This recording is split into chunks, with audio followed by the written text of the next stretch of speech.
Historia sin sombras. La historia es más que memorizar fechas. La historia es una memoria de voces vivas, listas para hablar la verdad. Querigma Radio y Oikonomos te invitan a sumergirte en la historia revelada. Acompáñenos a remover velos en la historia sin sombras. Hola a todos nuestros queridos auditores de nuestro programa semanal de Historia sin Sombras. Estamos una vez más aquí emitiendo para todos ustedes por radioemisoras de Querigma Radio y también por nuestro podcast en YouTube del Centro de Estudios Oikonomos. Estamos muy contentos una vez más de encontrarnos junto a todos ustedes, como semana a semana, para hablar de diferentes temáticas de interés histórico, pero también entre ellos de interés temático. Hemos hablado acerca de historia del cine, hemos estado revisando temas de migraciones, temas internacionales, procesos históricos, y hoy nuevamente nos convoca un tema muy interesante.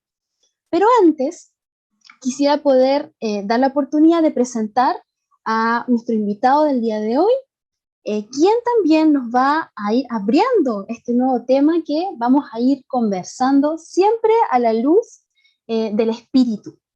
Nos acompaña el día de hoy Israel Torres Parra. Él es artista visual, licenciado en artes, y va a estar hoy día compartiéndonos acerca de qué es historia del arte, cuáles son sus implicancias, cómo el arte también está presente en nuestra interacción con la voz de Dios, la importancia que tiene en esta generación y cómo podemos ocupar sus herramientas para abrir, ¿cierto? Dimensiones, entender lo que Dios quiere hacer en esta generación y también, cómo no, motivar a aquellos jóvenes que tengan un llamado o un interés en esta área y que no sepan hoy día cómo unirlo al propósito que Dios tiene para sus vidas. Israel, ¿cómo estás? Hola Saray, muy bien, muy contento de poder conversar contigo en este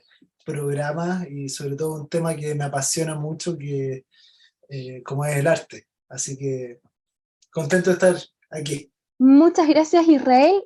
Así que bueno, vamos a iniciar, como decíamos, el programa del día de hoy. Vamos a tratar acerca de la temática historia del arte. ¿Qué es la historia del arte? Bueno, para hacer una breve introducción muy general, se le habla acerca de un relato de la evolución de lo que es la disciplina en sí, el arte, pero en el tiempo. Por eso vamos a ver esta perspectiva histórica, donde hemos visto esta actividad o producto que realiza el ser humano con una finalidad estética o comunicativa que busca expresar ideas, emociones, una visión de mundo. También, junto con ello, se emplean diferentes recursos plásticos, recursos lingüísticos, sonoros, mixtos, y todos ellos van confluyendo en torno a diferentes instalaciones, ¿cierto? En distintos espacios, como serán museos, el mismo mercado del arte, departamentos universitarios, diferentes tipos de producciones, en artes visuales o plásticas, como conocemos esencialmente pintura, escultura, arquitectura, donde cada una de estas disciplinas bien delimitadas nos irán contando un relato a lo largo de la historia. Muchas veces lo encontramos el relato en la literatura, en la música, ¿cierto? También en las esculturas, y así, un sinfín de formas de expresión que van enriqueciendo, pero también muy en paralelo en marcando hitos, ¿cierto?, en nuestra historia, que nos van a dar entendimiento acerca de la evolución de la ciencia, del pensamiento, de la filosofía, incluso de las religiones también, las diferentes maneras en que las culturas van conversando entre sí y cómo el hombre también va conociendo lo que es su relación con lo divino, con Dios, con la divinidad, todo lo que es el mundo invisible. Junto con ello, la historia del arte también es estética y nos habla también de esta disciplina y todo lo que va generando en torno a ella. tenemos diferentes movimientos que han surgido, ¿cierto? De este proceso de artes liberales, pero también cómo van cayendo también con espacios de tiempo desde lo que es los clásicos, incluso en la antigüedad, luego en la época más medieval, la edad moderna, la época contemporánea, siglo XX, hasta llegar a nuestros días. Sin duda el arte es mucho más que solamente contemplar, hay todo un lenguaje y una comunicación detrás de ello. Pero bueno, para dejar paso al especialista y a quien nos puede ir comentando mucho más acerca de este tema, quisiera preguntarte, Israel, ¿qué es historia del arte? ¿Cómo lo ves tú? ¿Y por qué es importante que hoy día como generación podamos tener entendimiento acerca de esta disciplina? Bueno, la historia del arte creo que es como una especie de historia paralela del mundo. Hoy que está muy en boga el término multiverso por ciertas series de Marvel y qué sé yo. Creo que los que están escuchando, sobre todo los más jóvenes, eh, me interesaría que se quedaran con esa idea. Es una historia paralela. Es como el multiverso de la historia universal está en la historia del arte. Porque el arte, de cierta manera, nos va contando lo que va pasando de manera visible e invisible muchas veces en los diferentes territorios, en las diferentes épocas, y curiosamente muchas veces se va adelantando a lo que va aconteciendo. Entonces muchos movimientos, muchas tendencias, muchas formas de representar en las artes visuales, en la pintura, en la escultura, fueron dando cuenta de algo que iba a pasar 10, 20, 100 años después. Entonces, por eso es como una especie de historia paralela, porque la historia universal es muy lineal, pero la historia del arte empieza a armar como raíces para diferentes lados, que nos van dando cuenta de esto, de que precisamente lo que pasa en la historia universal y lo que se registra en la historia universal venía de cosas anteriores. Así que me parece que es muy pertinente que como generación le pongamos ojo a lo que está pasando en el arte hoy, porque probablemente nos va a dar luces de algo que ya no va a ser solo un atisbo temático en 10 años más, sino que probablemente va a ser el tremendo iceberg. Entonces creo que por medio de la historia del arte nos podemos evitar terminar con el Titanic. Yo creo que si vemos el arte de hoy, vamos a poder ver con qué van a luchar las generaciones mañana. Entonces, por eso creo que es muy importante ver las temáticas que se están tocando en el arte hoy, las que se tocaron en el pasado y quizás las que vienen a futuro. Querigma Radio, enseñando principios que ayuden a la iglesia a vivir en el Espíritu. De manera práctica, real y completa. Querigma Radio. ¿Vives en Santiago de Chile y no tienes dónde congregarte? Te invitamos a que nos contactes en nuestro sitio web www.ciudadeluz.cl. Te esperamos. Estás en sintonía de Querigma Radio, extendiendo el mensaje del reino de Dios a todas las naciones de la tierra. Estamos en Historia Sin Sombra conversando junto a Israel Torres, artista visual, artista también de artes plásticas, acerca de historia del arte, pero también del arte mismo, qué implica esto, la importancia para nuestra generación, y como bien nos iba relatando Israel, es una historia paralela, ¿cierto? Nos va contando esa profundidad que a veces simple vista no lo vemos en los libros, no lo vemos a veces en los documentales, y que está tan presente en nuestra cotidianidad, ¿cierto? Es cosa de llegar, salir al exterior, ir a una plaza, ir a una calle y darte cuenta de que todo alrededor va transmitiendo algo que fue puesto en algún momento de su historia con un propósito. Es mucho más que la estética, es mucho más que la belleza, pero que es relevante. Por ejemplo, recuerdo aquí de hace un tiempo, no solo en Chile, también en otros países, hace unos 2 años atrás, hubo un estallido social con muchas agitaciones, ¿cierto?, en diferentes partes y ciudades, en América Latina, en diferentes partes, y el arte jugó y juega un rol muy importante en toda esta forma de expresión. Muchos quedan como en lugares icónicos. Puedo recordar ahora un lugar icónico que es el GAM, que es este Centro Cultural Gabriela Mistral, muy cerca también de lo que es una avenida principal en Santiago de Chile, como es la Alameda, un lugar donde constantemente se van imprimiendo obras, se van instalando diferentes expresiones y quedan también como hitos de memoria que nos van evocando una época que busca no olvidarse. O sea, la idea es que el ciudadano, la persona que vive en ese lugar, no olvide, y el arte contribuye a eso, a que no olvidemos, a que haya una memoria, en este caso de un proceso histórico, de una revolución, de un quiebre. eh, También así lo vemos en las esculturas, también, que a veces evocan cientos de años o miles de años y nos marcan esos hitos de no olvidar. Eh, ¿Qué te parece, Israel, si nos puedes comentar acerca del rol que tú has ido descubriendo, del papel que cumplen las esculturas en la historia? Y si hay algunas que te parecen que son importantes de mencionar como ejemplos, porque es importante llevar, digamos, la expresión artística desde esta perspectiva. ¿Qué representa esto?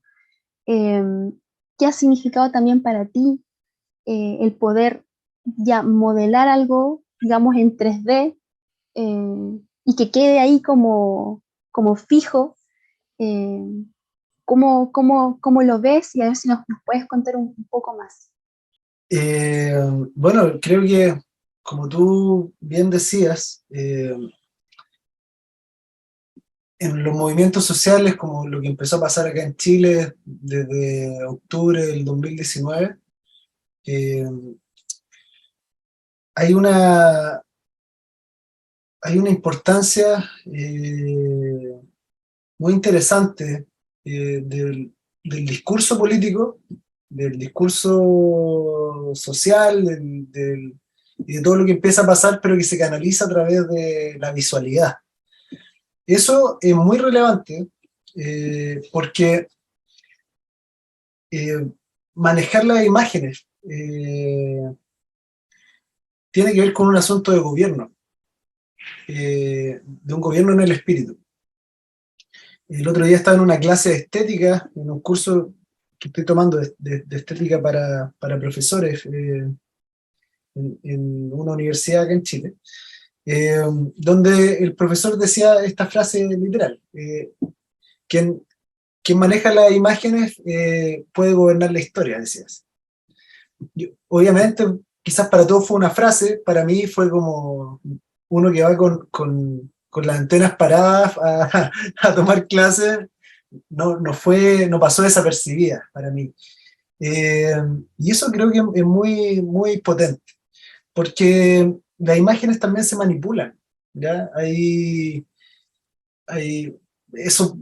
Ese mismo principio lo podemos aplicar a las comunicaciones, a las artes y a diferentes formas de expresión. La imagen tiene un poder transformador, y eso tenemos que tenerlo súper claro. En Ezequiel 8, si es que no me equivoco, el profeta empieza a relatar cómo es tomado desde la quedeja, dice así, desde el pelo, y es llevado a una habitación. Y él dice: esta habitación es la habitación del celo que provoca celo, dice así. Ese principio de que es inmerso en una habitación, ¿ya? En un espacio tridimensional, ¿cierto? Que tiene ancho, profundidad, largo. Es muy interesante porque la habitación del celo provoca celo en él. Entonces él después es llevado desde ahí a la ciudad, con un celo tremendo, porque había estado en la habitación del celo. Entonces, por dentro, el profeta está encendido en celo, ¿ya? La habitación del celo encendió el celo dentro de él. Y llega al templo, y dice que empieza a ver el templo en el espíritu, y ve que los muros del templo estaban llenos de imágenes abominables, dice así. Y lo interesante es que después empieza a ver a los sacerdotes y se da cuenta que ellos hacían abominaciones. Es muy curioso porque en las imágenes del templo coinciden con las acciones de los sacerdotes. Entonces ahí uno se da cuenta que las imágenes ministran, las imágenes tienen poder, tienen el poder de influir en los ambientes, en las atmósferas de un lugar, porque las imágenes, creo yo, que tienen, son, no sé si está bien como lo voy a decir, me pongo ahí el parche antes de la herida, pero creo que son llaves de gobierno. Creo que las pobres, quizás en 1 año más diga, quizás no eran llaves, eran otras cosas, eran puertas, no sé, pero al menos como lo estoy viendo yo ahora, es que son llaves de gobierno. Entonces, cuando estas llaves se toman para corromper, obviamente quien se deja ministrar por estas imágenes comienza a generar corrupción también. Pero por el contrario, cuando vemos a Juan en Apocalipsis, ¿cierto? Y empieza a entrar en esta visión, y dice, estaba en el Espíritu en el día del Señor, y oí una gran voz como de trompeta que decía, yo soy el Alfa y el Omega, el principio y el fin. Y él se da vuelta para ver la voz que le hablaba, y ve a uno semejante al Hijo del Hombre que estaba en medio de 7 candeleros de oro. Y bueno, todo eso, toda esa visión es muy potente porque él entra en una atmósfera de nuevo, en una atmósfera de gobierno celestial. Y eso lo habilita para lo que viene. Y empieza a ver al Cordero. Y creo que ahí hay algo que a mí me vuelve loco, y es cómo la imagen del Cordero debiera transformarnos.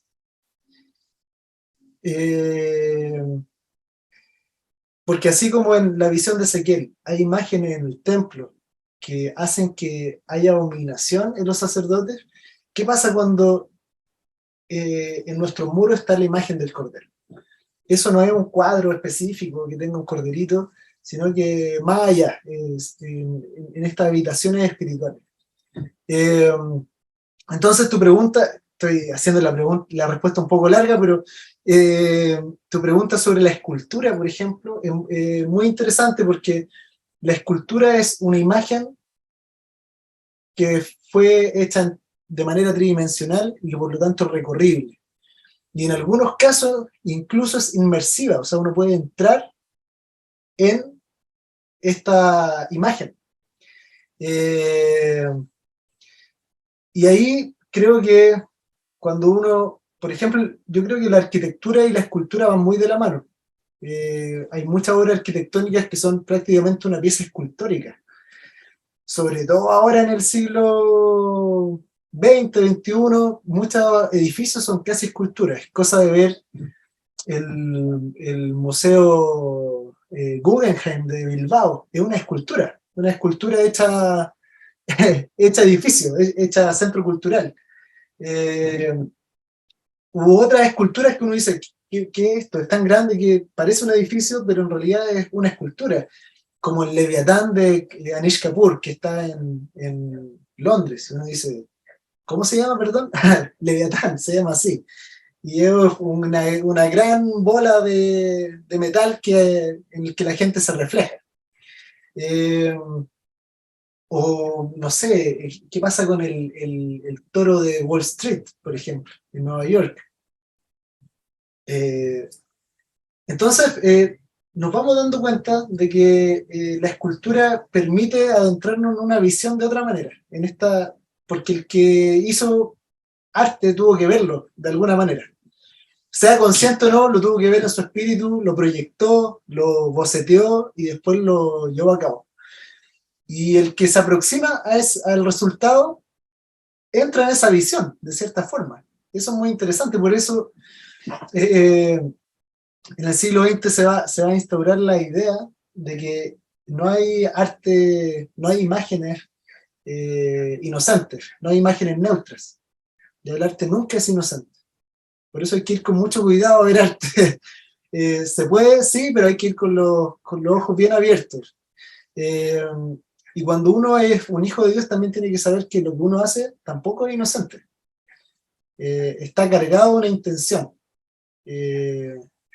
No solo decorativa, sino que una intención del espíritu. Entonces,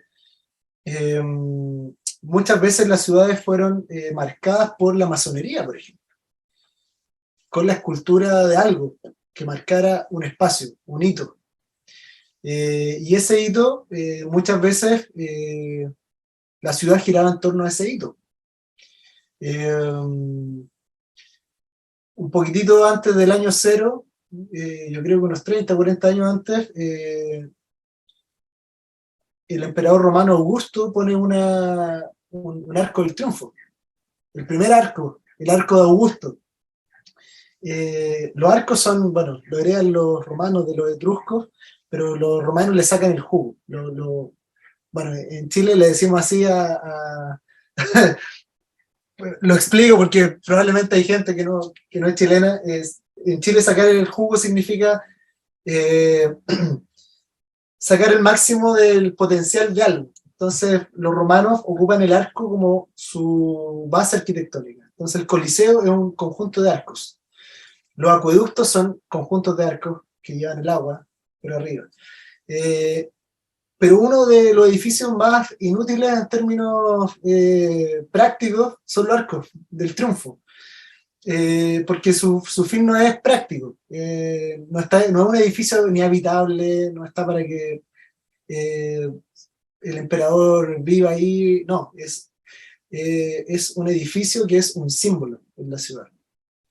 Es una puerta que se abre como un hito en el cual se habla de la gloria del emperador.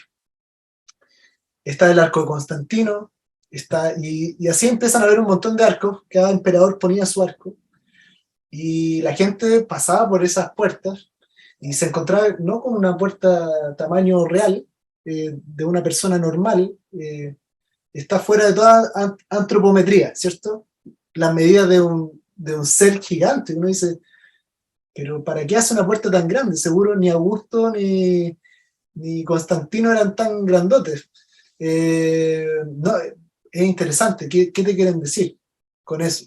¿Qué tiene que pasar ahí? ¿Quién está gobernando ahí desde esa puerta? Y los arcos se constituyeron como un edificio de escultura, de cierta manera, que marcaba las ciudades. Fue tanto que Napoleón también quería el suyo y manda a hacer el Arco del Triunfo de París. La Puerta de Alcalá es un arco del triunfo también, ¿cierto? Al emperador Carolo algo, no me acuerdo del número que tiene después.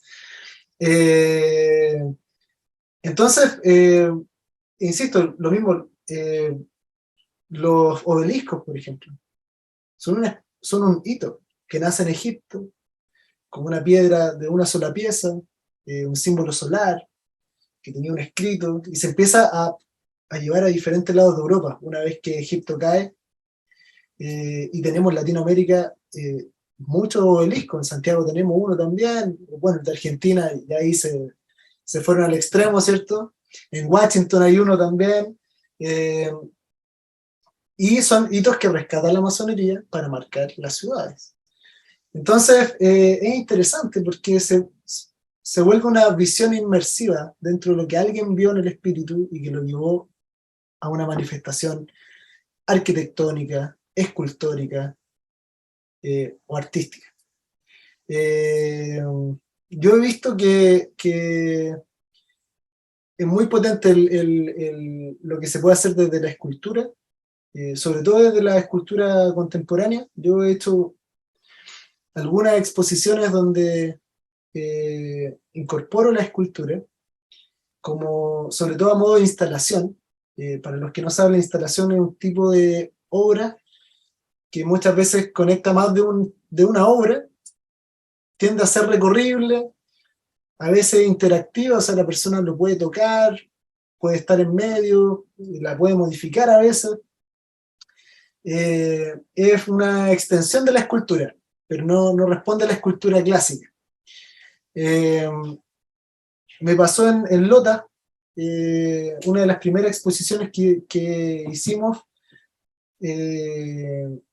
y que estuvimos con Rocío, con mi esposa, trabajando un año. Estábamos recién casados y empezamos con ese proyecto con algunos hermanos de la ciudad de Concepción, en Chile.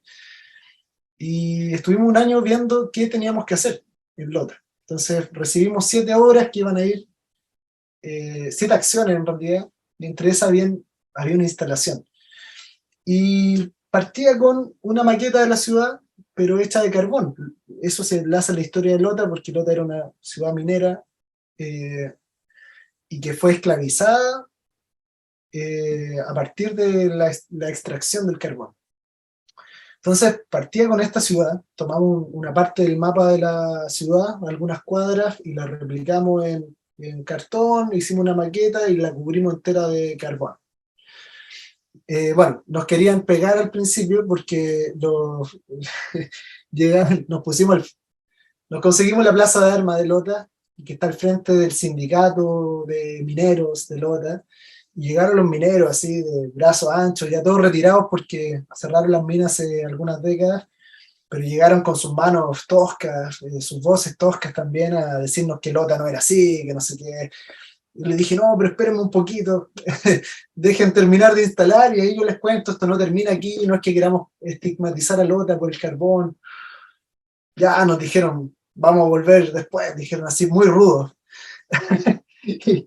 Y ya, bueno, la obra partía ahí, pero en el suelo había un texto que estaba pegado, un plotter de corte adhesivo, entonces lo pegamos en el suelo de la plaza, y el texto tenía una parte de un libro del Subterra, de Baldomero Lillo, que él relata, ¿cierto?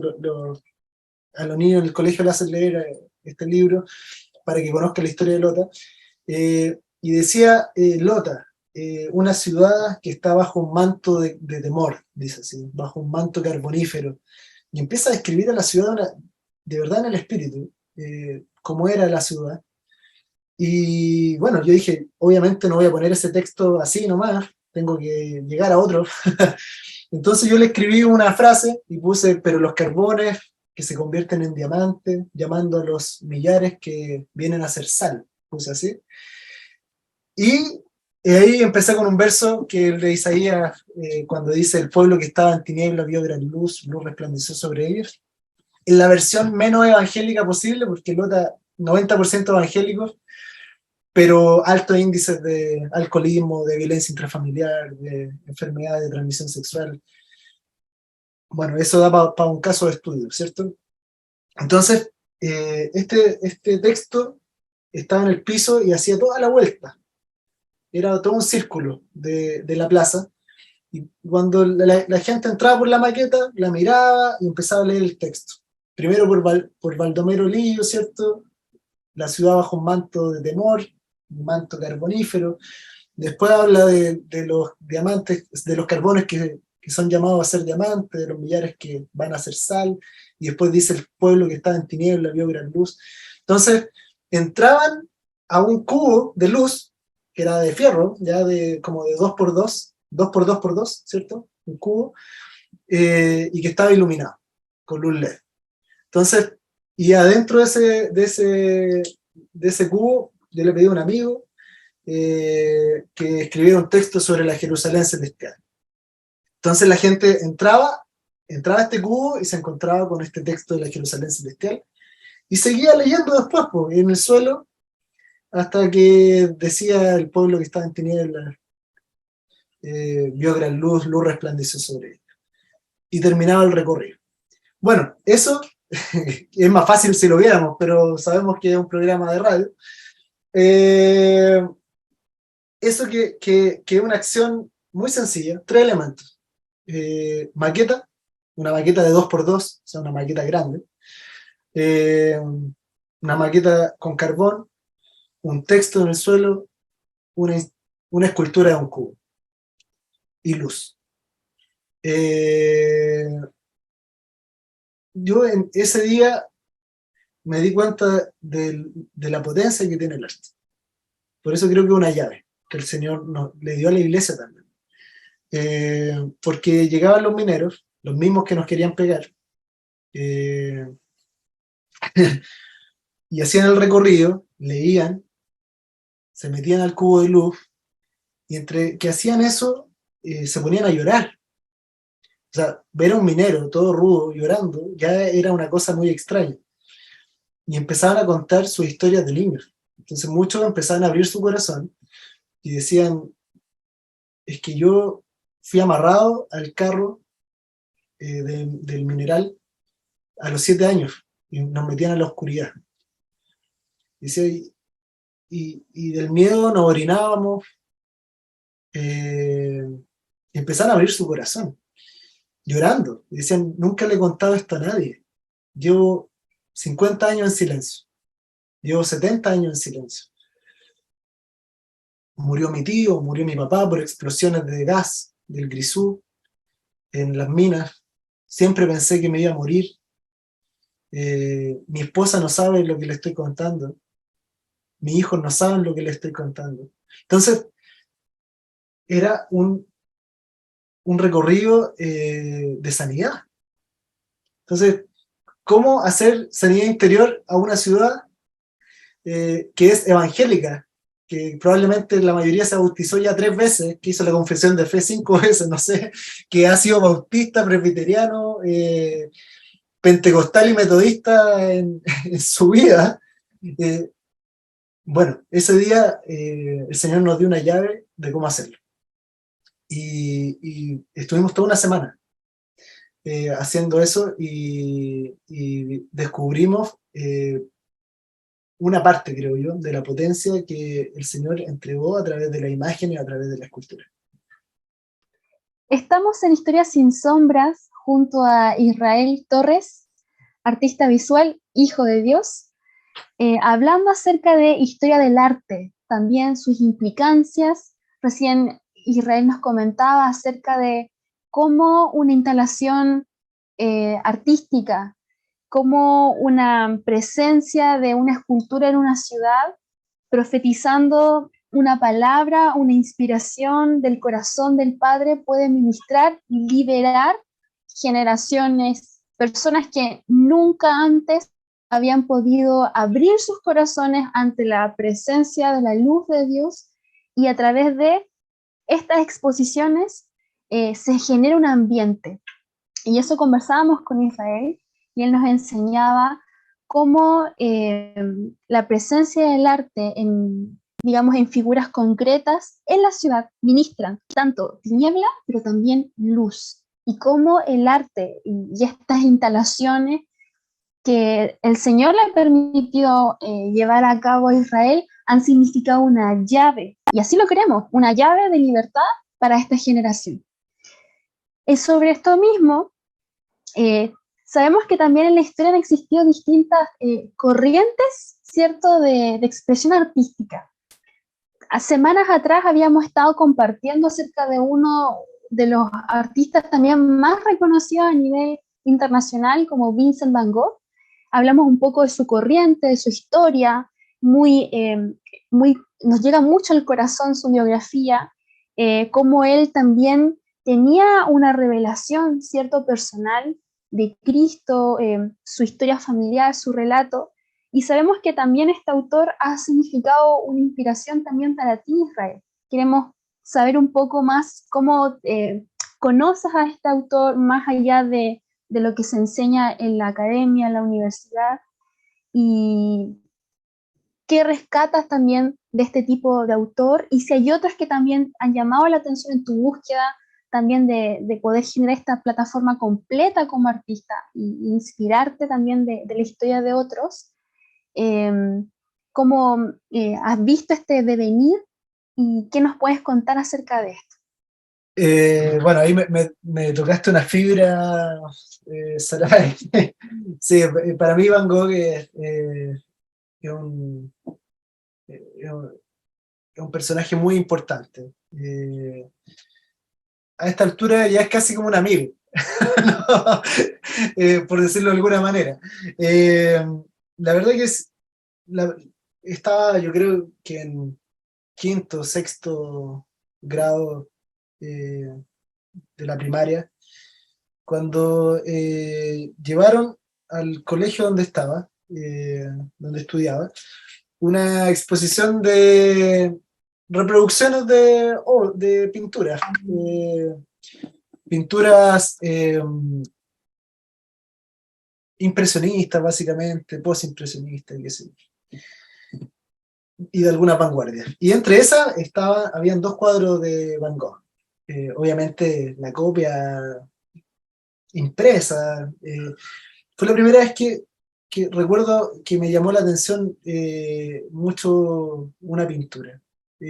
Parte del trabajo era que nos dio la profe para que obviamente estuviéramos atentos a la exposición.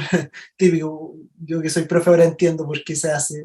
Si no es con nota, a veces no lo toma nadie en cuenta. Era poner las dos obras que más nos había gustado. Y a pesar de que había muchos artistas, a mí me llamaron profundamente la atención dos obras de Van Gogh. Una era Pinos y Rocas, es una de las maneras que se traduce ese cuadro, y otra era La Noche Estrellada, que es un clásico, un bestseller. Si fuera un libro, sería un bestseller de Van Gogh. Y bueno, siempre ahí me quedo dando vuelta Van Gogh, Van Gogh, Van Gogh. Y cuando entré a estudiar arte, me metí a ver qué pasaba con su historia. Y bueno, sacaba toda la semana el mismo libro, tenía que devolverlo, bueno, semana por medio, 15 días, lo leía y lo devolvía, lleno de papelitos con marcas de las cartas que me llamaban la atención, no lo podía rayar, así que tenía un papel al lado, qué cartas me llamaban la atención. Al final el libro era como mío, hasta que, bueno, ahí me regalaron el libro que se llama Cartas a Teo, ¿ya? Eh, Van Gogh le escribe a su hermano, que su nombre era Teo, eh, y le escribe estas cartas a él. Son un montón de cartas, cientos de cartas, eh, que cuando mueren ambos, ya se mueren por poca diferencia de meses, la esposa de Teo se encarga de recopilarlas y las vuelve un libro, y por eso su historia se vuelve conocida. Entonces, cuando lo empiezo a leer, la verdad que no sé, fue una cosa muy fuerte porque había escuchado muchas cosas de Van Gogh, pero cuando lo leí dije, este tipo no es lo que cuenta. Eh, yo no tenía idea que era un pastor misionero, por ejemplo. Eh, entonces, claro, como hace 12 años atrás, empecé a leerlo profundamente. Dije, pero no era solo un pastor misionero, así que no encontró trabajo de otra cosa y llegó a ser pastor nomás. No, él empieza a hablar y dice, bueno, yo estaba en las minas de carbón en Bélgica. Y dice, siento que el Señor me llamó a este lugar. Como, como Pablo cuando fue llamado por el hombre macedonio, creo que fui llamado por los que viven acá, y empieza a contar su historia. Y lo que iba recibiendo, no sé, hay unas cartas en las que le cuenta a su hermano, hoy compartí sobre tal mensaje.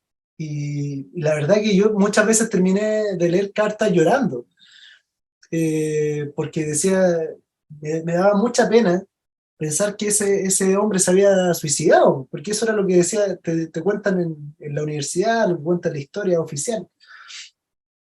Y un día le dije al Señor, yo creo que no se mató.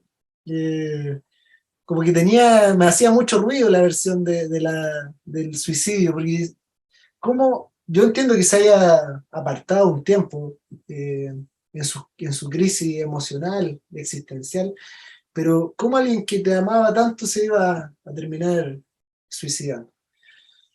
Y estaba en eso, y recuerdo que me puse a orar. Es raro, Señor, es como te cuentan el final de la película y tú no lo quieres asumir. Entonces yo, orando, le digo, Señor, que me gustaría saber qué pasó realmente.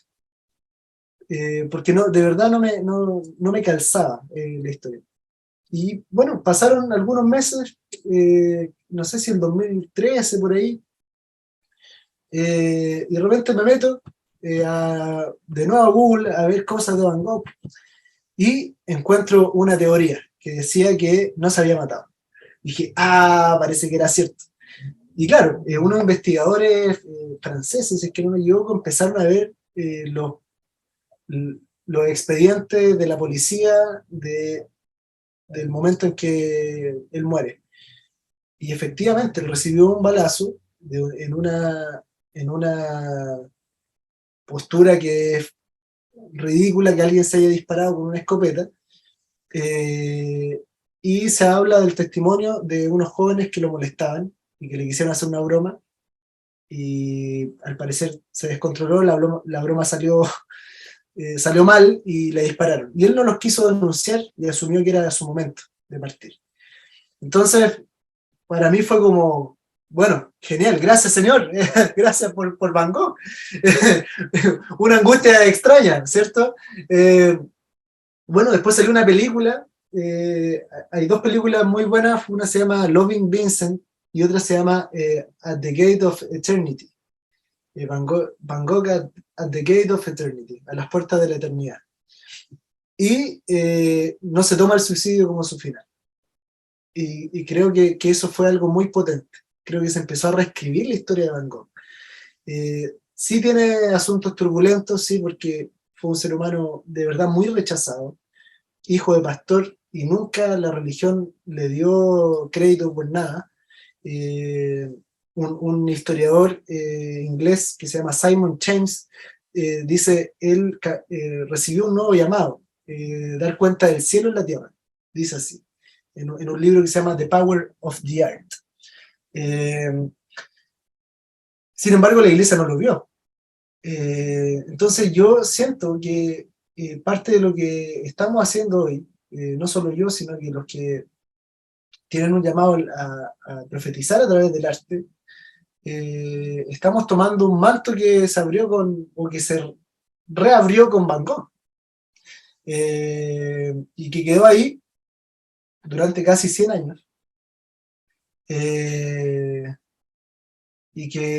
pero que abrió algo en la iglesia. Y me voy para otro lado, pero es el mismo camino. Desde el calvinismo, si bien, bueno, tiene críticos y bueno, gente que lo apoya mucho, pero una de las cosas malas que nos dejó a la larga, y digo a la larga porque creo que en su momento fue bueno, es la iconoclasia.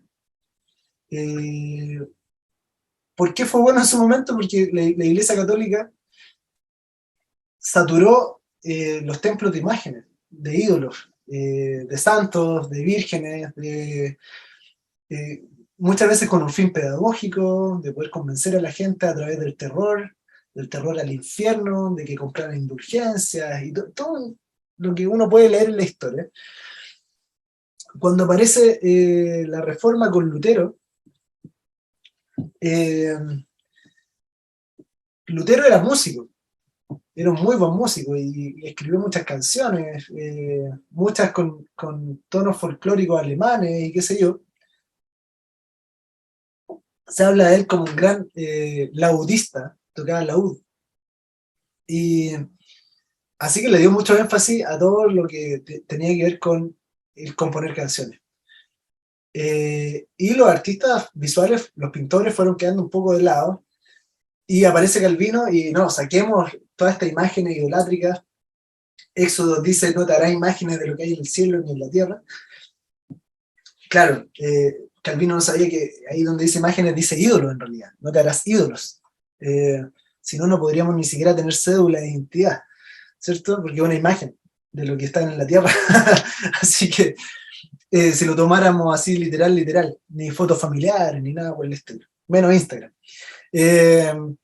Y durante, ¿cuánto? 4 o 5 siglos, todo lo que tenía que ver con la visualidad y la fe fue relegado. Creo que al principio fue muy bueno porque había que desintoxicarse del alto nivel de idolatría a través de la pintura y de la escultura, pero se cerró ahí. Se dejó esa llave en el último cajón, hasta que aparecen por ahí los románticos alemanes, los pintores del romanticismo alemán, entre esos Caspar David Friedrich, que creo que es un pintor muy que uno tiene que revisar, y ante la doctrina de no poder representar a Dios o ángeles o visiones, él dice, bueno, yo voy a dar cuenta del creador a través de la creación, y empieza a pintar paisajes, dando cuenta de lo sublime del Señor, pero a través del paisaje. Y fue una buena jugada esa, pero fue 1820, 1850. Van Gogh aparece 1880, 1890, por ahí. Entonces, la historia de la pintura y la fe y la iglesia estaba muy anquilosada, por decirlo de alguna manera, muy atrofiada. Y creo que con Van Gogh se terminó de abrir eso que con los románticos como que quiso pujar. Van Gogh lo abrió, pero nadie lo agarró. Y en la vanguardia del siglo XX, al menos yo no he visto presencia de movimientos de la iglesia. Que uno diga, mira, este pintor quería mostrar lo que el Señor le estaba hablando. Muy por el contrario, vemos movimientos muy hechiceros a través del arte. Muchas veces a través del arte abstracto. Muchas cosas del espíritu ni siquiera se pueden representar de manera figurativa. Y bueno, las tinieblas lo saben. Apareció Kandinsky, por ejemplo, que escribió un libro que se llama De lo espiritual en el arte, 1910. Uno dice, en 1910 está hablando de lo espiritual en el arte. Pero Kandinsky pertenecía a la teosofía. Esta mezcla, ¿cierto?, entre esoterismo, cristianismo y otras religiones. Hilma Klint, una sueca que guardó su obra durante mucho tiempo y pidió que varias décadas después de su muerte se mostrara su trabajo. Bueno, ella era hechicera, tenía experiencias espirituales a través de acciones esotéricas para poder llegar a las pinturas. Hoy día está en el MoMA de Nueva York, sus pinturas ahí, pero la iglesia nada. De hecho, todo lo contrario, se privó de eso. Entonces, Van Gogh tuvo que luchar contra eso. Y bueno, creo que es muy bonito lo que pasa con él, porque aunque él no ve la retribución de su trabajo, siglos después se le tiene que reconocer. O sea, décadas después se llena de Europa de los Van Gogh, Estados Unidos, y los cuadros más caros que se han vendido en la historia son los de Van Gogh. Entonces, este hermano que tuvo que luchar contra eso. Así, hay gente que es muy, hace mucho juicio de Van Gogh, pero la verdad que no, hay que estar en sus zapatos. Y hoy día podemos ver que hace unos 15, 20 años quizás se empezó a abrir de a poco nuevamente una puerta para tomar el campo de la visualidad, tanto desde las comunicaciones como desde las artes. Y yo creo que ahí es donde entramos. Y creo que eso no lo podemos soltar. Porque, como decía al principio, en las imágenes hay un potencial de gobierno muy fuerte. Cuando no se puede llevar algo a la imagen, creo que es porque no hay potencia, no hay sustancia. La escritura dice que Cristo era la imagen de Dios. Entonces, no subestimemos el poder de las imágenes. Y yo creo que en esta generación esto se tiene que asentar. somos quizás la generación que produce más imágenes por minuto. Nunca se había visto esta vorágine de imágenes. O sea, solo en Instagram deben subirse millones de imágenes al día.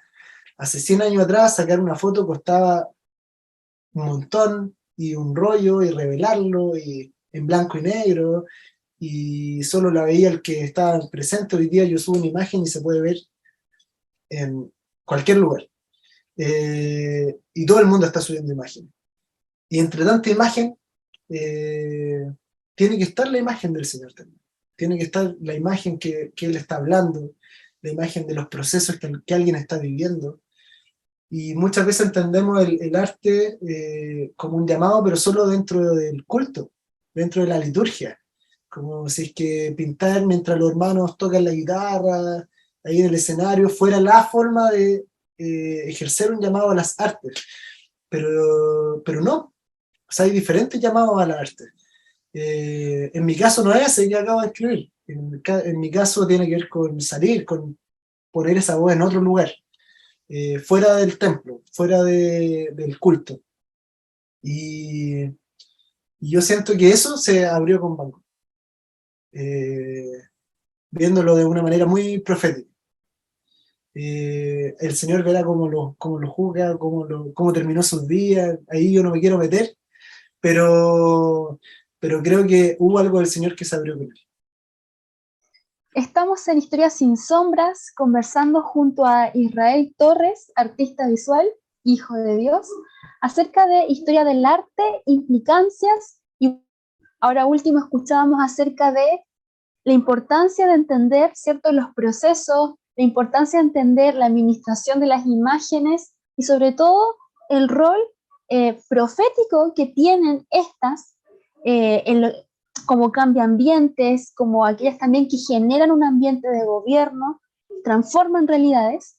Y bueno, Israel, para ir también cerrando esta parte, sé que podemos mucho más que hablar. Ahora último, tú hablabas acerca del rol que tienen en esta generación aquellos hijos que han sido llamados a las artes. Recientemente hemos conocido acerca de un colectivo que se ha ido formando, que también vas presidiendo junto a otros hermanos de diferentes congregaciones. Quisiéramos saber un poco de lo que están haciendo, cuál es la visión que el Señor les entregó y también cómo, de esta manera, como un ejemplo, pueden trabajar unidos, ¿cierto? Hijos de Dios como una compañía que avance profetizando en los distintos espacios públicos de las ciudades, en las naciones, en los tiempos, y siendo un referente para muchos otros también, que tienen esta inquietud, que tienen este llamado y no saben cómo expresarlo. Sí, tal cual dices, Saray. Estamos con un colectivo de arte que se llama Piedras Vivas. Estamos exponiendo en este preciso momento durante agosto, y nos acaban de confirmar, o sea, nos pidieron si es que podíamos extender la muestra por todo septiembre, así que les dijimos que bueno. Sí, fue una buena noticia, porque la verdad que desde hace un tiempo que nos conocemos con los chicos, chicas del colectivo, que llegaron al arte de diferentes maneras. Ustedes hablaron con Félix hace unos días, él es parte también. Félix, que su aproximación va más desde el cine, desde la literatura, y llega a las imágenes también. Su esposa, Jocelyn, que es diseñadora, que juntas tienen una marca de ropa que se llama Eterno, ahí aprovecho de mencionarlo. Por otro lado está Gonzalo, con quien nos conocimos hace algunos años, de manera a distancia. Él me escribió, no sé dónde estaba, yo creo que estaba en Croacia, y él me escribe un día que había leído mi blog, porque yo tengo un blog en el que escribí hace un tiempo, y el Señor lo estaba llamando al arte. Él había estudiado arte en la Universidad Arcis, que tiene toda una tendencia política, que tenía, porque ya no existe la universidad. Estudió como 3 años y él decía, bueno, él era ateo en ese momento. Entonces cuando el Señor lo llama, él me contó una vez su conversión, escuchando un programa de radio, así que muy, muy importante los programas de radio, y el Señor lo tocó en el auto y bueno, llegó al Señor. En algún punto el Señor le empieza a decir que le quiere, como lo quiere llamar al arte. Él había estudiado arte siendo ateo, así que cuando estudió no estaba con la conciencia de que iba a escuchar al Señor, y ahora resulta que el Señor lo llama. Entonces, cuando me leyó, me escribió, y ahí empezamos a conversar y empezamos a hacernos amigos a distancia, con varios miles de kilómetros de distancia, y cuando con mi esposa volvemos a Chile después de algunos meses de estar afuera, nos juntamos, nos conocimos en persona, y él empezó a hacer algunas cosas con arte, y algunas exposiciones virtuales, que en pandemia venían muy bien, de paso, porque no se podían hacer exposiciones presenciales. Y Rocío, que es mi esposa y que, bueno, ella es profe de inglés, de profesión, pero lleva años ya haciendo imágenes, con lo que el Señor le va hablando, a partir del texto, a partir del bordado, a partir del collage. Entonces, este grupito, el colectivo, invitamos a algunos amigos más que cada uno conocía, que creíamos que podía asumir este desafío, y montamos esta exposición que se llama Confluencias. Y bueno, recibimos un diseño, creo que es muy importante eso. Cuando el diseño de una exposición en arte se conoce como curatoría, ¿ya? O curaduría, ¿ya? Y en este caso el curador no fue una persona específica, sino que fue el Señor mismo. Nos da una palabra en Jeremías cuando dice, y yo te he dado autoridad para derribar, para destruir, para desarraigar, y empieza, los primeros verbos son solo de destrucción, la verdad, y de juicio. Y después dice, y para edificar y plantar. Recibimos esa palabra y bueno, con los que convocamos, el colectivo, dijimos, métase cada uno a ver lo que tiene que hacer. Llegamos por Zoom nuevamente, nos reunimos y cada uno empezó a mostrar lo que tenía, y por ahí parecía medio desconectado, porque nadie veía el total, hasta que todos terminaron de hablar y nos empezamos a dar cuenta de que las obras estaban muy, muy bien hiladas. Así que nos dimos cuenta de que ese verso de Jeremías era la curaduría finalmente. Entonces todo un lado de la sala tiene que ver con la justicia, con juzgar sistemas, con juzgar el yo, con juzgar la comodidad, con juzgar un montón de cosas. Y el otro lado de la sala tiene que ver con sanar, con restaurar, con posicionar. Entonces, de verdad, una exposición muy profética. No porque hayan símbolos evangélicos. Por ahí está la mala noción de que el arte profético son águilas y leones pintados. Y no. De hecho, por ahí quizás te toque pintar un águila o un león, pero una buena parte del tiempo no. No. Y Jeremías, su profecía fue lo que hoy día sería considerado una performance. Haz un yugo de madera, tállalo, bla, bla, bla, ponlo en tu cuello, entra al palacio del rey y di lo siguiente. Eso hoy día es una performance. Y se lo quebraron, más encima se lo quebraron. y ahí él empieza a fluir de manera espontánea y dice, con un yugo de hierro serán cautivos y qué sé yo. Entonces, el arte, yo creo que debe ser expresado de maneras multiformes. Y esta exposición es multiforme. Hay una multiforme sabiduría ahí, una multiforme gracia, con los talentos que cada uno tenía. Y cuando uno entra a esa sala, de verdad hay un relato. Hay un relato. Y ha sido muy interesante para nosotros, porque nos dieron una fecha. Bueno, nosotros propusimos una fecha, pero ellos nos fijaron los días exactos y nos dijeron desde el 4 de agosto al 4 de septiembre. Justamente el 4 de septiembre tenemos una votación muy importante en Chile, por el plebiscito de salida por la nueva constitución que se busca implementar. Y creemos que lo que el Señor está haciendo en esa sala subterránea, a nivel de los cimientos de la nación y de la ciudad, que en otro tiempo fue una cava donde se guardaba el vino de una viña muy conocida en Chile, hoy día está guardando un testimonio de lo que el Señor habló para la ciudad y para la nación en este tiempo. Entonces, creemos que es una profecía que nos demoramos 8 meses en decirla, que tomó a 9 personas poder realizarla, y que nos costó harto dinero poder hacerla, y sin buscar vender nada. Entonces, es una profecía que muchos piensan que ser profeta es poder fluir en un momento y de manera espontánea arrojar una palabra.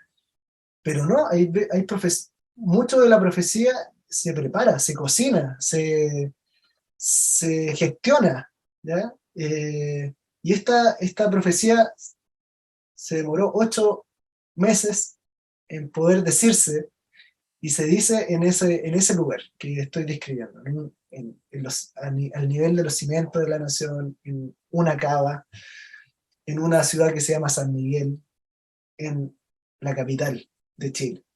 Entonces, y en un contexto histórico muy importante. Independiente de quién gane, nosotros sabemos que esa palabra fue puesta, y esa palabra va a juzgar. En mi caso, mi obra tiene que ver tiene 3 partes. Una es un ángel que está pintado sobre tela, que es un ángel Miguel, representa a Miguel. Enfrente de este ángel hay 100 plomadas, bueno, 99 plomadas en realidad, con los colores de la nación.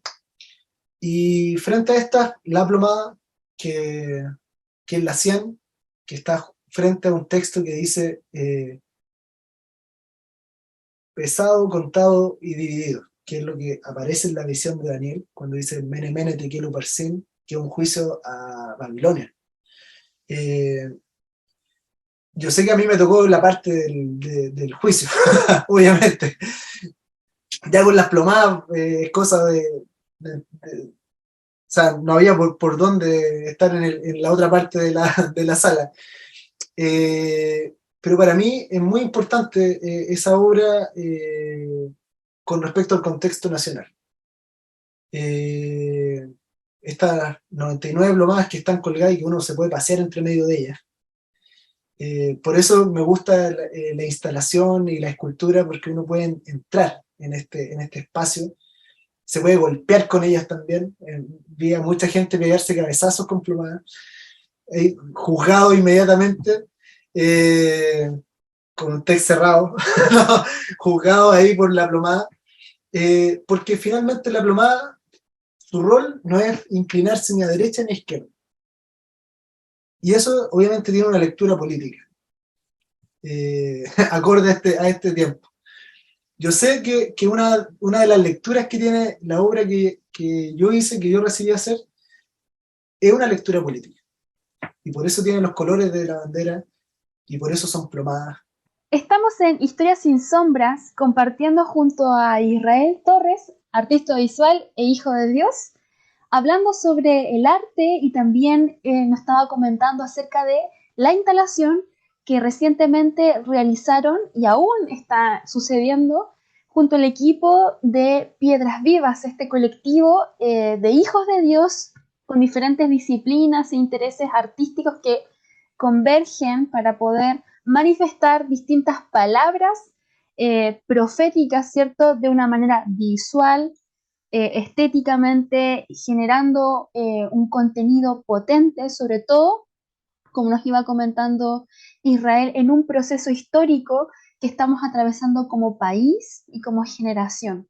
Justamente Israel nos comentaba acerca del rol que tienen las plomadas, ¿cierto? Donde esta forma de suspender desde el cielo, ¿cierto? Hacia la tierra, marcando siempre esta dirección. No te vayas a la izquierda o no te vayas a la derecha, mantente en esta línea recta, eh, porque ahí está el peso de mi justicia y también de mi juicio. Entonces nos iba comentando Israel un poco más de esto y bueno, Israel, ¿qué más significado tiene esta obra? ¿Qué otras obras iban participando en este recorrido visual y físico?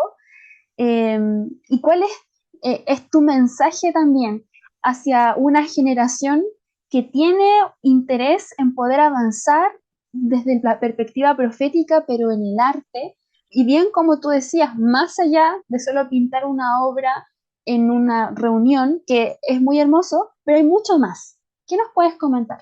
Sí, bueno, respecto a lo de las plomadas, para cerrar con eso, creo que es muy potente cuando eh, la obra y la vida se van volviendo una sola cosa. Cuando no es que eh, es solo la obra y nada más. Creo que estoy muy convencido de que la mayoría de las profecías no funcionan así. Eh, la historia de Jonás, por ejemplo, es su historia. La profecía es toda su historia también. Eh, y de cómo el Señor lo perdonó por desobediente, y él no ve ese perdón de la desobediencia en Nínive, por ejemplo. Entonces, a veces pensamos que la profecía que Jonás dice es solo lo que él habla, de que van a ser destruidos, pero en realidad la profecía es toda su vida también. Y creo que en el caso del arte, como muy bien lo decían en los 60, 70 algunos movimientos, se tiene que dibujar los límites entre arte y vida. Básicamente porque para el Señor no debiera haber, no hay diferencia en realidad entre tu vida y el arte que vas a hacer. El arte y la profecía que sale desde ese arte no va a estar desconectado de los procesos que estamos viviendo, no va a estar desconectado de lo que el Señor puso en ti. Eso le da sustancia a la obra. Entonces, yo venía trabajando con una plomada hace un rato ya. La tenía colgada, de hecho, hace un par de años. Y la había escrito y saqué algunas fotografías con ella. Hice algunas cosas que nunca se expusieron, solo las subí a mi Instagram y listo. Pero venía un buen rato dándole vuelta qué pasaba con la plomada. Entonces, cuando se abre este tiempo para exponer, empiezo a averiguar si podía poner hartas cosas, si podía ocupar el centro de la sala, no solo el muro, y me dijeron que sí. Entonces yo tenía la impresión de que tenía que colgar muchas plomadas, y dije 100, 100, suena harto 100, sin entender mucho qué podía hacer ese 100. Eh, y cuando bueno, logré comprarlas por mayor en un barrio acá en Estación Central. Eh, el chinito que me las vendió me miraba así raro, ¿por qué este ser humano quiere 100 plomadas para él solo? Me preguntaba, ¿y usted qué hace? ¿Para qué las quiere? Se dedica a vender plomadas, de verdad? Yo no, soy artista y es para una instalación. ¿Y usted qué gana? Me dijo, así como, ¿las va a vender? Y dije, no las voy a vender, pero como que mi cabeza no tenía lógica esta compra extraña. Eh, y las empecé a intervenir, qué sé yo, en casas empezaron a chocar unas con otras mientras estaban pintadas. La verdad que todo me estaba hablando, la verdad. La proporción de los colores son todas distintas, todas tienen los mismos colores, pero en diferente proporción. Se empezaron a chocar, algunas se caían, las volví a instalar, y así. Me llevé varias semanas pintando, recogiendo, desenredando, y dije, ¿por qué 100? ¿Qué es el 100? Bueno, por un lado la justicia, el 10 es 10 veces 10, ok, puede ser. Pero por otro lado el 100 tiene que ver con un cuerpo. Entonces cuando hablamos de un país, independiente de cuántos millones sean, hablamos de un 100%, para hablar del total. Eh, Cuando el Señor habla de la parábola de la oveja perdida, habla de estas 100 ovejas, que eran el total, y se pierde una. Entonces, yo estaba en eso y me llevo todas mis plomadas para instalarla y las cuento y tenía 99. Dije, pero si yo compré 100, en la casa pinté 100 y llego acá y tengo 99. Bueno, tuve que llegar con otra, la dejé en blanco y la puse junto a este texto que comentaba hace un rato. Y bueno, por un lado podría ser la parábola de la justicia perdida.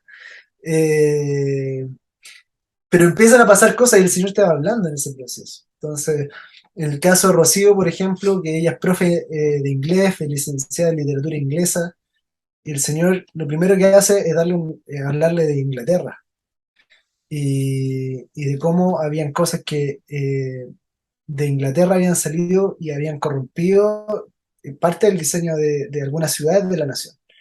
Entonces ella empieza a bordar el mapa de Chile con un punto que se usaba en las cortes medievales inglesas. Y hace todo este mapa con este punto, un bordado de 1,80 m, borda el país, menos mal que Chile es flaquito, ¿cierto? Hubiese sido Brasil, se demora 2 años en bordarlo. Y bueno, y empieza a cortar. Y hace una performance, una video performance que yo voy grabando y ella la va haciendo mientras va orando por estas ciudades. Eh, y empieza a hacer una oración cortando la influencia, la mala influencia de la corona británica en el norte de Chile, en Iquique, en las Salitreras, en el desierto, en Valparaíso y en Magallanes. Entonces, esa es una obra, y para ella fue duro hacerla, y todavía pasa esto que el arte, si no está así en constante, si no está hablando todo el tiempo, en realidad tenemos que cuestionarnos si es arte. Y nos pasa que cada vez que vemos la obra empezamos a entender cosas, no solo de las nuestras, sino que de las de nuestros amigos también. Y toda esta semana han sido así, llevamos casi un mes de exposición y nos empezamos a decir, oye, entendí esto de la obra. Pero no hay que entenderlo para hacerlo. Uno lo empieza a entender después y el Señor te sigue ministrando. Hemos hecho recorridos con amigos, con colegios, con conjuntos de jóvenes que van a ver la exposición y llegan a conclusiones que podríamos haber hecho. Y decimos, el Señor le está hablando.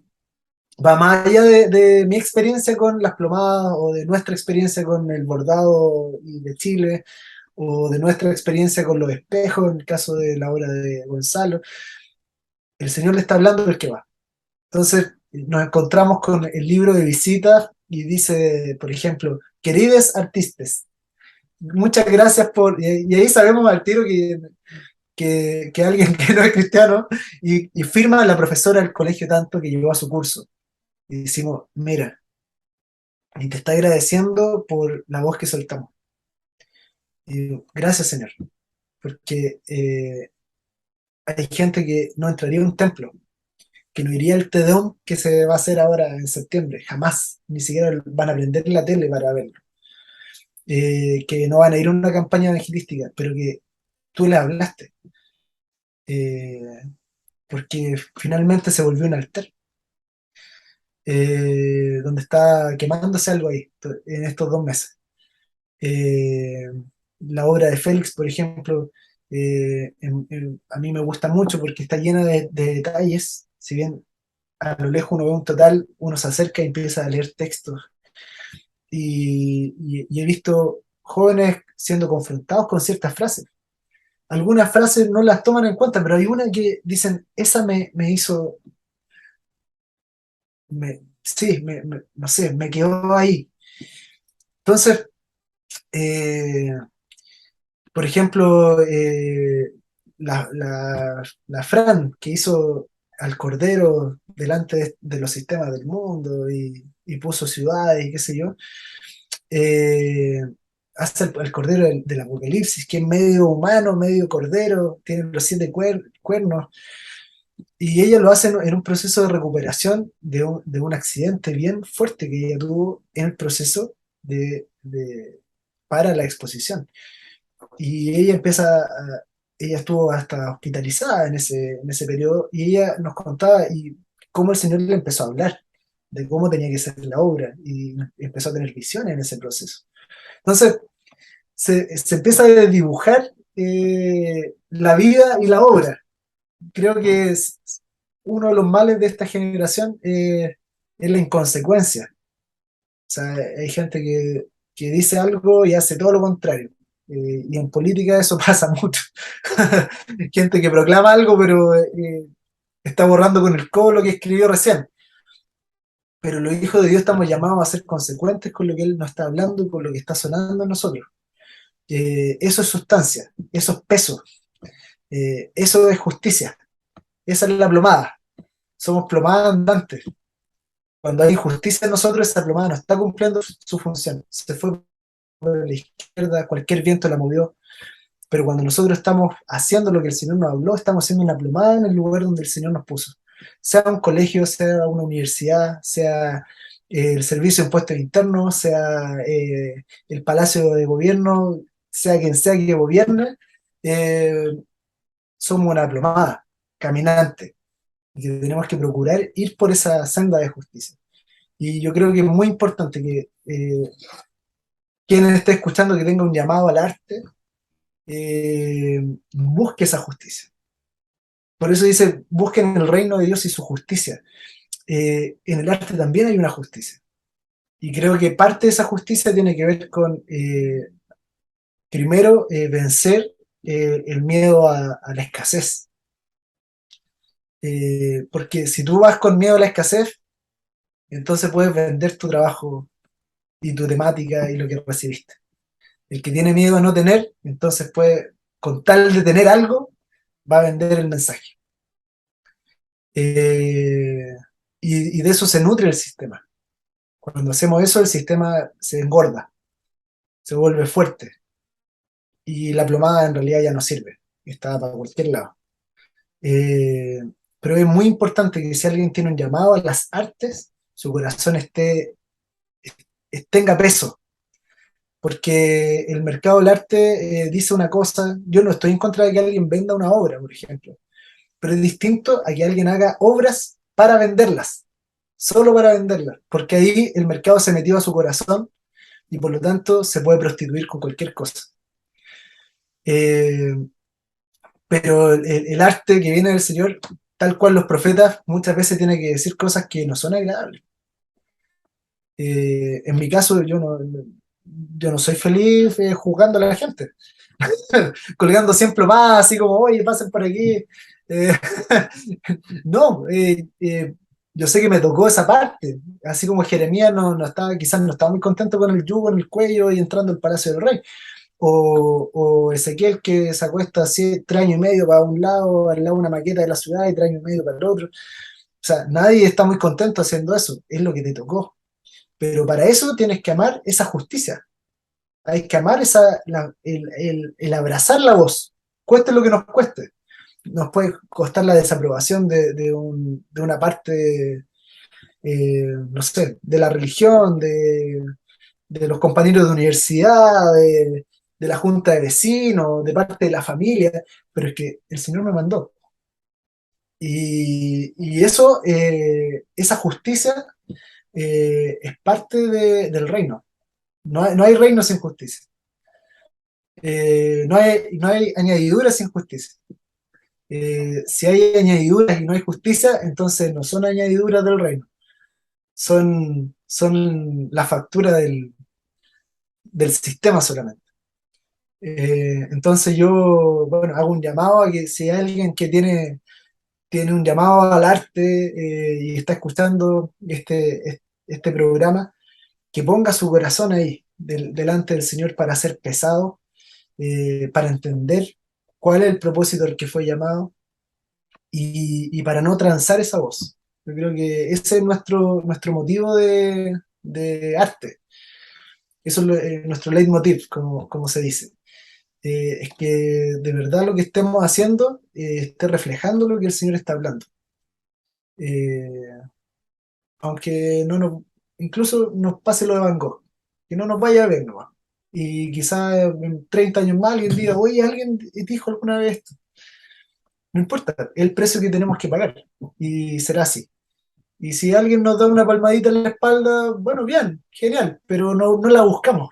Eh, Así que eso puedo decir sobre eso. No sé qué más podría añadir. Estamos en Historias sin Sombras junto a Israel Torres, hijo de Dios y también artista visual. Hemos estado compartiendo acerca de pequeños esbozos de historia del arte, pero también él enseñándonos, Israel, cómo el arte se entrelaza, ¿cierto?, en nuestra vida y nos lleva a manifestar la voz de Dios en medio de este tiempo de una manera concreta. Eso es algo que me gusta mucho del arte, es que la voz no queda solamente en algo etéreo, en algo invisible, sino que trae lo invisible, lo vuelve visible, lo hace tangible, como tú decías, lo permite recorrer, examinar de diferentes maneras y nos abre entendimiento, nos acerca también. Y cuando tú hablabas de la imagen, de que Cristo es la imagen del Dios invisible, me acordaba también de cuando Pablo dice que somos transformados de gloria en gloria como por un espejo mirando. Entonces esa acción de lo que vemos nos transforma. Y qué maravilloso es cuando instalamos, cuando producimos, por inspiración de Dios, imágenes, esculturas, instalaciones que transformen a otros, que lleven esa parte de esencia del corazón de Dios y pueda administrar a otros, es realmente invaluable el valor que tiene. Y como tú bien decías, va mucho más allá de un valor de un costo económico, tiene un valor eterno. Es la vida misma que uno pone. Y tal como tú decías, también tiene que ver con esa experiencia, con ese testimonio de la persona que lo hace. En este caso, el profeta, el Hijo de Dios que puso recursos, tiempo, que hizo una performance, ¿cierto? A los, como evocando a los profetas antiguos, pero que era realmente así. O sea, recuerdo ahí, cuando tú hablabas de eso, a Jeremías ahí, como el alfarero, metiéndose, mirando las cosas, y, y sin duda, bueno, Cristo mismo era un artesano, él trabajaba la madera, él sabe muy bien lo que es el proceso creativo de ver algo y luego traerlo a la existencia con esfuerzo, que era un trabajo no menor.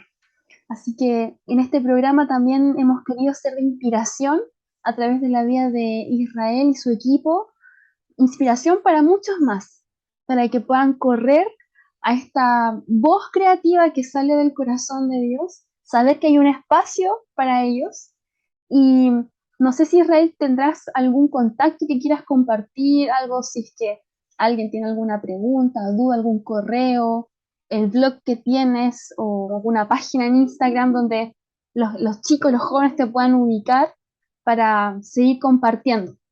Y bueno, tus últimas palabras y saludos finales para la audiencia. Eh, bueno, yo creo que Instagram quizás es la plataforma más directa en este momento. Yo tengo dos cuentas, pero la que está como dedicada al arte específicamente se llama torresbarra.art. Ya, Torres Barra son mis apellidos, por si acaso. Torresbarra.art en Instagram, y también pueden seguir obviamente el colectivo Piedras Vivas, que aparece tal cual en Instagram. Eh, Desde ahí, quizás sí, se puede llegar al blog y a mi otra cuenta que es más, no es tan arte, o sea, no solo artes visuales, ahí subo canciones también. La que es solo de arte me sirve de portafolio a veces para algunos proyectos, entonces por eso la tengo solo dedicada al arte. Y en la otra voy subiendo canciones, que también es algo que a mí me gusta mucho hacer, creo que es parte de lo que recibí también. eh, y son precisamente la mayoría no canciones hechas para el culto, sino que son canciones que van contando historias a veces o van hablando algunas cosas. Bueno, tú escuchaste la de la inauguración también, ¿no? Eh, la escribí un poco antes del plebiscito de entrada, hace 2 años, y creo que es parte de la misma profecía que venimos recibiendo desde nuestra casa. Eh, Decir que, bueno, que oramos por los que tienen un llamado eh, a manifestar al Señor desde este ámbito.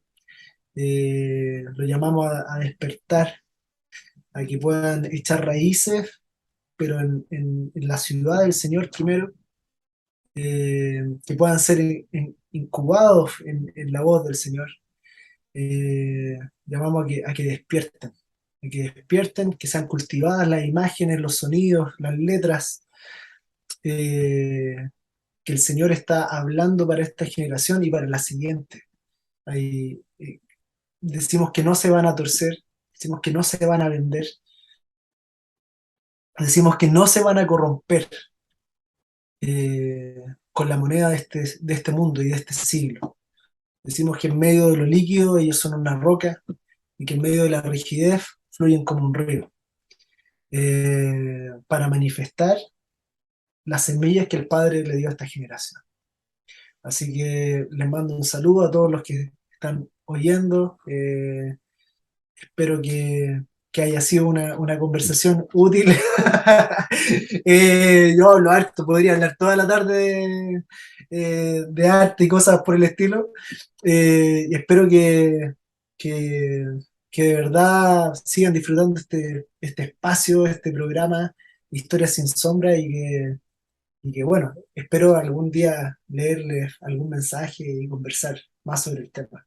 Así que eso, muchas gracias, Saray, por la invitación y bendiciones.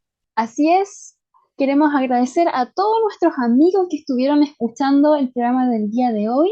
Les recordamos que pueden encontrarnos en radioemisoras de Querigma Radio, pero también en nuestro podcast Historias sin Sombras de nuestro canal de YouTube de Oikonomos. Será, amigos, hasta la próxima semana y bueno, estamos en contacto. Cualquier duda, pregunta, @contacto oikonomos.cl. Les bendecimos y será hasta un próximo episodio. ¡Chao! Hemos concluido un nuevo recorrido por la historia. Sin olvidar que la verdad nos hace libres. Nos vemos en un próximo capítulo. Fue un programa de Oikonomos, Centro de Liderazgo Público Cristiano, patrocinado por CCA Ciudad de Luz.